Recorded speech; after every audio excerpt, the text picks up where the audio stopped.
নমস্কার, আমি তোমাদের স্বাগতদা। আজকে আমি চলে এসেছি অঙ্কের একটি অধ্যায় বিভাজ্যতা।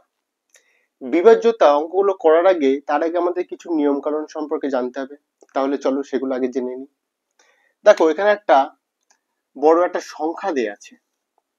এই যে সংখ্যাটা, এই সংখ্যাটা 2 দ্বারা বিভাজ্য কিনা কি করে বুঝবো সেটা আগে আমাদের জানতে হবে।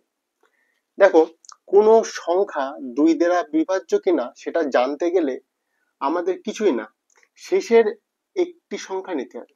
শেষের একটি সংখ্যা নিলাম। শেষে একটি সংখ্যা কি আছে? 2। এই 2 কি 2 দ্বারা বিভাজ্য? তুমি বলবে হ্যাঁ, এটা 2 দ্বারা বিভাজ্য। তার মানে বুঝতে হবে এই যে পুরো সংখ্যাটা, এই পুরো সংখ্যাটা 2 দ্বারা বিভাজ্য।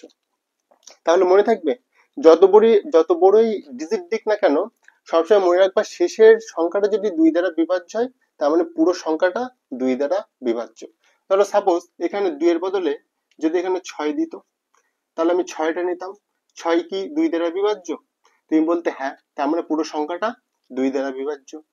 সাপোজ যদি এখানে 7 থাকতো, তাহলে আমি শেষের একটা সংখ্যা নিতাম। 7 কি 2 দ্বারা বিভাজ্য? তুমি বলবে না। তার মানে বুঝতে হবে যে পুরো সংখ্যাটা, এই পুরো সংখ্যাটা 2 দ্বারা বিভাজ্য নয়।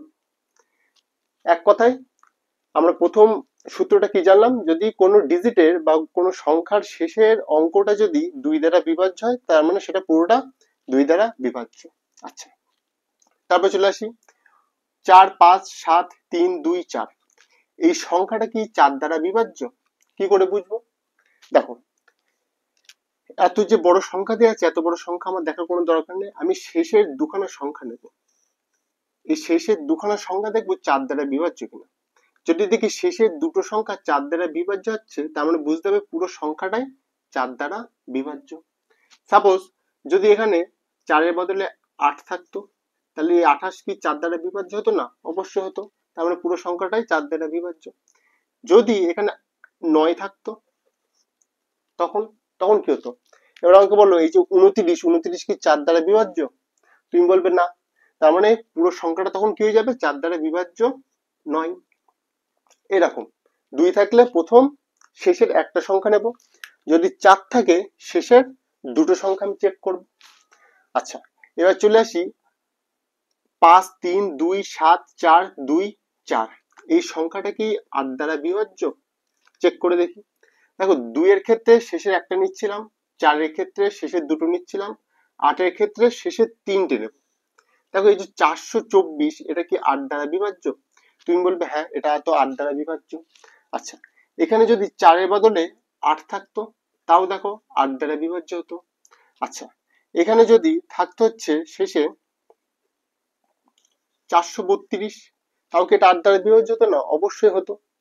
আচ্ছা, যদি এখানে 437 থাকতো, তখন কি এটা 8 দ্বারা বিভাজ্য হতো? তুমি বলবে না। তার মানে তখন এই পুরো সংখ্যাটা কি হয়ে যেত? 8 দ্বারা বিভাজ্য হতো না। কিন্তু এখানে যদি 2 থাকতো, তার মানে শেষের তিনটে সংখ্যা নেব। শেষের তিনটে সংখ্যা যদি 8 দ্বারা বিভাজ্য হয়, পুরোটা কি হয়ে যাবে? 8 দ্বারা বিভাজ্য। আশা করি জিনিসগুলো বোঝা যাচ্ছে। আচ্ছা, এই যে 16, এই 16টা আমাদের না জানলেও হয়, তবে যেহেতু আমি পরপর করাচ্ছি, 16টা জেনে নিতে আমাদের কোনো ক্ষতি নেই।